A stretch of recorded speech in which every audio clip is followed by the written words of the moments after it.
हमारे इस channel Mithila junction को लाल button दबाकर सब्सक्राइब करें व घंटी के निशान का बटन दबाएं ताकि सभी नए वीडियो आप तक तुरंत पहुंचे बिल्कुल मुफ्त।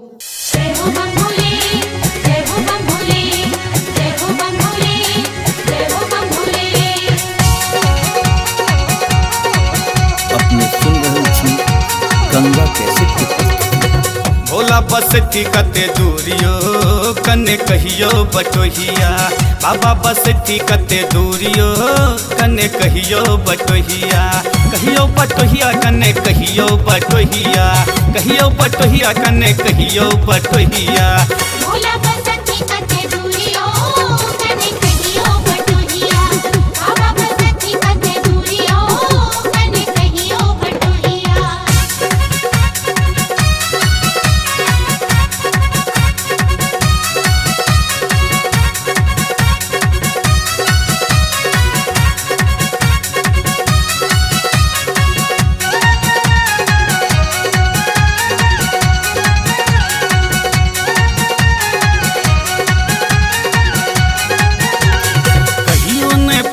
बाबा धाम गेलो आइए प्रथम काना कांवर उठेलो, कहियो ने पैदल बाबा धाम गेलो आइए प्रथम काना कांवर उठेलो। पहुँचौने होइए सबूरियो कने कहियो बटोहिया। भोला बसती कते दूरियो कने कहियो बटोहिया, बाबा बसती कते दूरियो कने कहियो बटोहिया। जय हो बम भोले, जय हो बम भोले, जय हो बम भोले, जय हो बम भोले।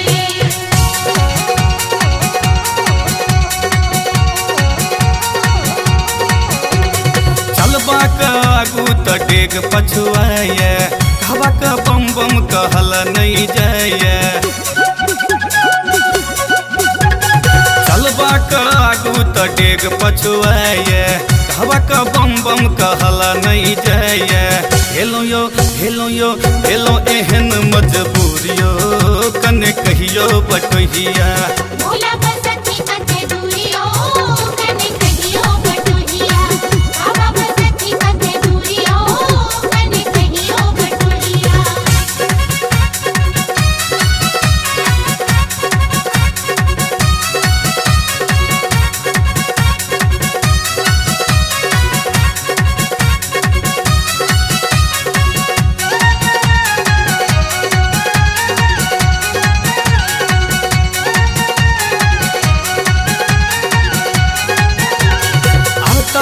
कांवर भरल रही जेते, हमरा सा आगू चलल नहीं जेते।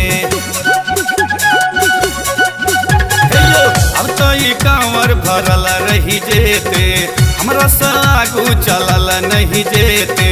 छुट जेते तोड़ल धतूरियो कने कहियो बटोहिया। भोला बसती कते दूरियो कने कहियो बटोहिया, बाबा बसती कते दूरियो कने कहियो बटोहिया। जय हो बम भोले, जय हो बम भोले, जय हो बम भोले, जय हो बम भोले।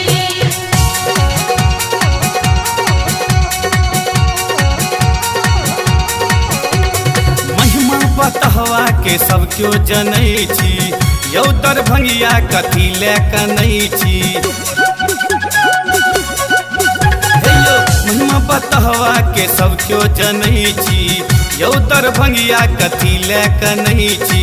कहबन त सुनता जरूरियो कने कहियो बटोहिया।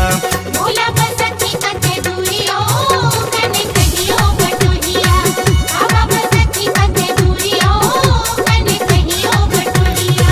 भोला बसती कते दूरियो कने कहियो बटोहिया, बाबा बसती कते दूरियो कने कहियो बटोहिया। कहियो बटोहिया कने कहियो बटोहिया, कहियो बटोहिया कने कहियो बटोहिया। भोला बसती कते दूरियो कने कहियो बटोहिया, बाबा बसती कते दूरियो कने कहियो बटोहिया। भोला बसती कते दूरियो कने कहियो बटोहिया, बाबा बसती कते दूरियो हमारे इस चैनल मिथिला जंक्शन को लाल बटन दबाकर सब्सक्राइब करें व घंटी के निशान का बटन दबाएं ताकि सभी नए वीडियो आप तक तुरंत पहुंचे बिल्कुल मुफ्त।